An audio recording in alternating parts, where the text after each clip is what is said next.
In this video, I will show you two ways on how to blur parts of a picture in PowerPoint. First, you want to insert your picture. You want to go to Insert in the ribbon and go to Pictures, and here you can insert your own picture. I will insert a picture of a classroom, and I want to blur some of the faces in the class. You want to check how many things you want to blur.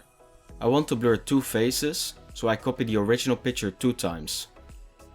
Now I will click on one of the duplicated pictures. I go to Picture Format in the ribbon and go to Crop.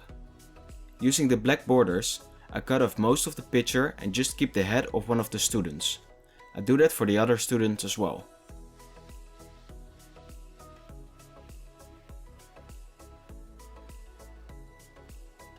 After I did this, I try to place the faces back on the original spots.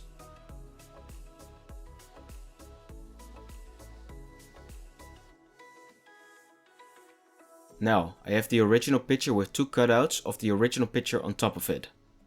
You then want to click on one of the faces, go to Picture Format in the ribbon and go to the Artistic Effects. Here you want to choose the blur option, and you want to do that for every cutout. If you want your cutout to be more blurry, go back to Artistic Effects and click on the Artistic Effects option. Here you can change the percentage of the blurriness.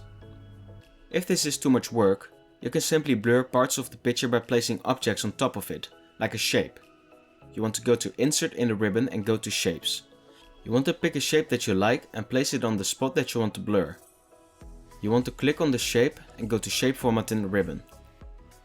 Here you want to click on Shape Outline and click on No Outline. You also want to click on Shape Fill and pick a color. You can use the eyedropper and click just outside of the object so that it blends in nicely. You also want to click on Shape Effects and click on Soft Edges. Play with the options a little bit and pick the option that you like. And there you have it. I hope this video helped. Consider subscribing and I will see you next time.